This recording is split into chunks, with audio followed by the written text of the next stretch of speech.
Probably wait just a few minutes and then we'll get started.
Ashley, are you good to get started? Alrighty, we'll go ahead and get started then. So real quick, a little disclaimer. These webinar sessions are hosted by Dawn Smith, a Master's of Social Work field student, Sydney Montgomery, a Master's of Counseling Psychology practicum student, and Ashley Mohesky, a Master's of Counseling Psychology graduate practicum student, supervised by Mark Ream, LPC, and Director of Angelo State Counseling Services. These webinar sessions are informational and psychoeducational. They are not intended to be used as a psychotherapeutic treatment. Should these sessions cause psychological or emotional discomfort, please call Angelo State Counseling Services at 325-942-2371 or the Crisis Helpline at 325-486-6345 for immediate assistance, and they are available 24/7. So a little bit about us, and I'll go ahead and read for Dawn. She is not with us today, but normally she is here. So she's a social work graduate field student. She conducts intakes and provides case management and services to students.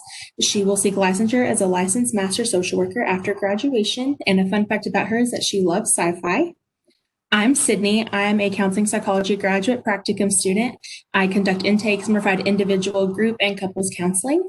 I will seek licensure as a licensed professional counselor after graduation. And my fun fact is that pizza is my love language. I could eat it for every meal, every day, and never grow tired of it.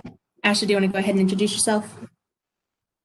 My name is Ashley Mohesky, and I am a counseling psychology graduate practicum student. I conduct intakes as well as provide individual, couples, and group counseling.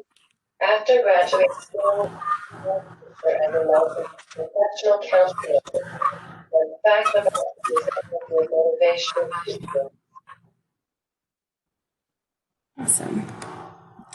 Alrighty, so today we are going to be talking about anxiety during this pandemic we're in of COVID-19. And so we're going to go ahead and discuss a little bit of differences between anxiety and stress. So anxiety is a response to an internal experience and is often related to events that are occurring in the future. This includes worry, apprehension, fear. It can escalate into a diagnosable mental health disorder and can involve panic attacks, phobias, and interferes with daily functioning. And so, some characteristics of stress is the response to an external cause, like work, school, family life, relationships. Stress can trigger anxiety, but it tends to be more manageable in day to day life and is usually what precedes anxiety.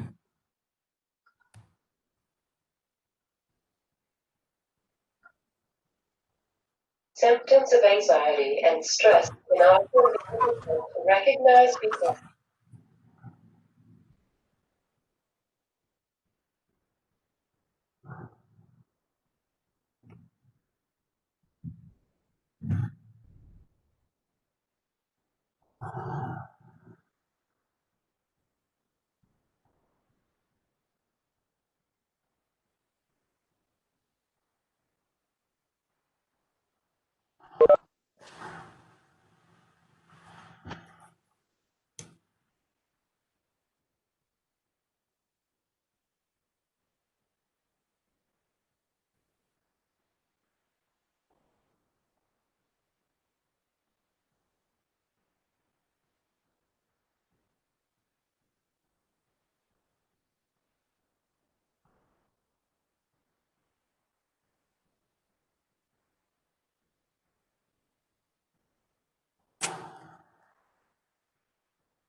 Am I good to change the slide, Ashley?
Are we good to move forward?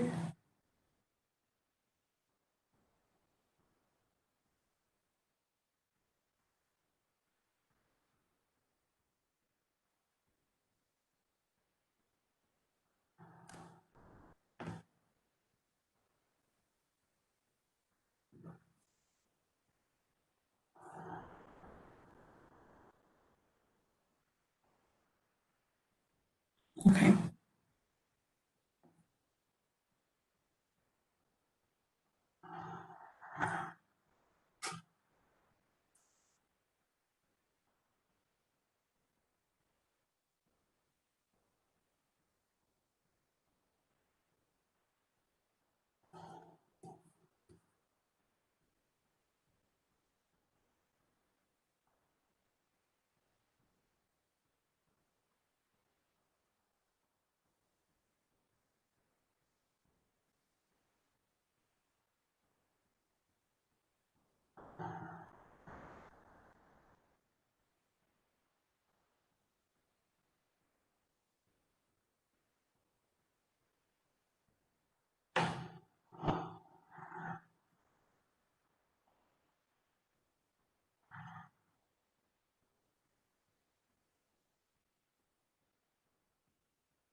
Okay.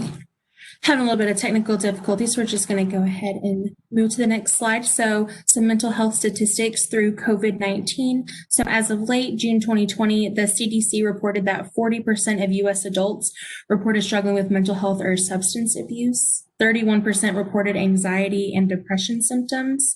26% reported trauma, stressor-related disorder symptoms, 13% reported starting or increasing substance use, and 11% reported considering suicide. So strategies specific to COVID-19 that can kind of help with anxiety is limit time spent reading or watching the news, including what's posted on social media. And with that, focusing on evidence-based factual research concerning the virus. You can prevent isolation by video chatting with friends, family, and coworkers. You can integrate self-care and healthy coping strategies into daily life. Understand that everyone responds differently. So try to be understanding and kind when dealing with others, especially those who are still working to keep us safe, with our first responders in that regard. Practicing safe hygiene and limiting unhealthy habits such as eating junk food, drinking alcohol, or using drugs. Is everyone able to hear me okay?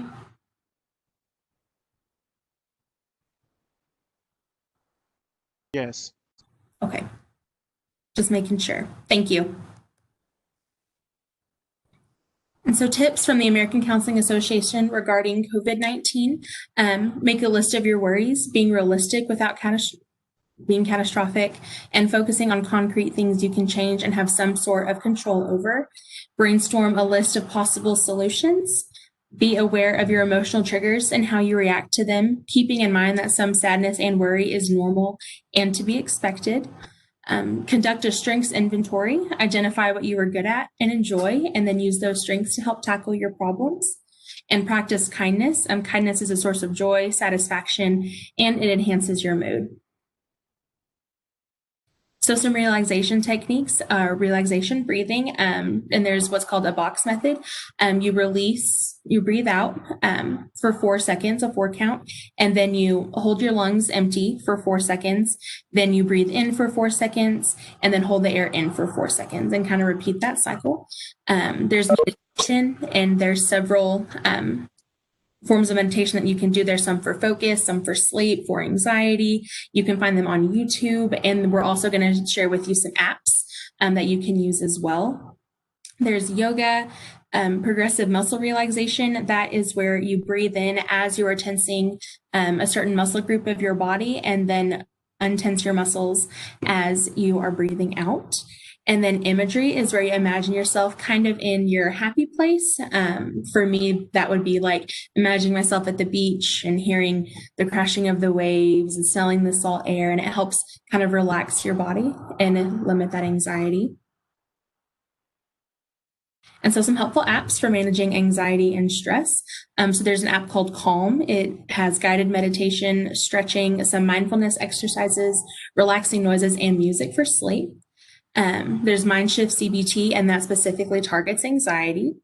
Headspace, which includes meditation and stress relief.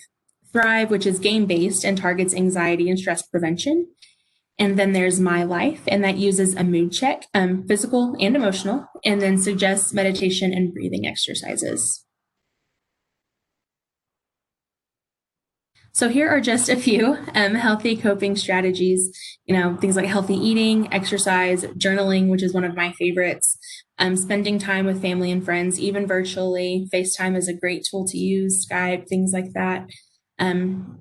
Utilizing your creativity with drawing, painting, writing, dancing, doing some reading that you enjoy that's other than a textbook, taking photos, using the relaxation techniques that we had talked about previously, rearranging your furniture. That's something I do for a fact when I get stressed out, is I rearrange the furniture in my apartment. Play a board game, volunteering and donating, writing a letter to nursing homes and donating to a food bank. Those are great things. Learning a new skill, maintaining focus and motivation for college courses, having a backyard picnic is socially distant, safe, backyard picnic with your friends, family. And asking for support is always a great way to cope with your family, friends, and also with professional mental health services. And there's always playing with or walking with pets if you have them. And so here are some worksheets for managing anxiety and stress. If you wanted to copy any of those down, I'll give you all a little bit to copy those links if you wish to.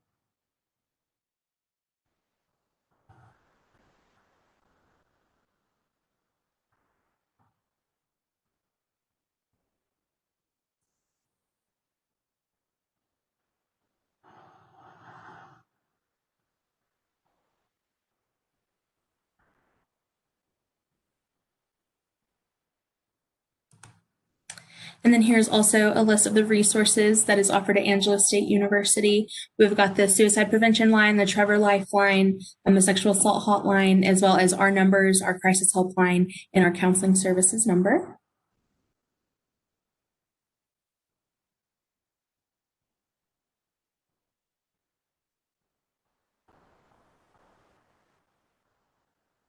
Alrighty, and is there any questions? If you want to go ahead, you can put them in the chat box.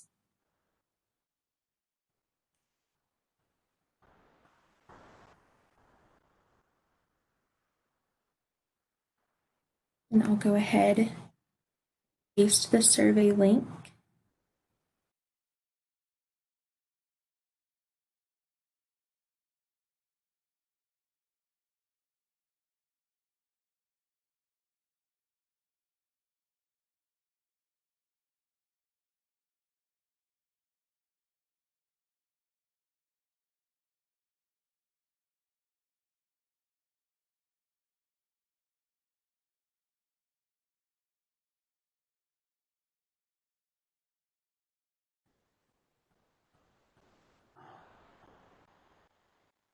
Okay, well, if there's no questions, I hope that y'all have a great rest of your week and that y'all are staying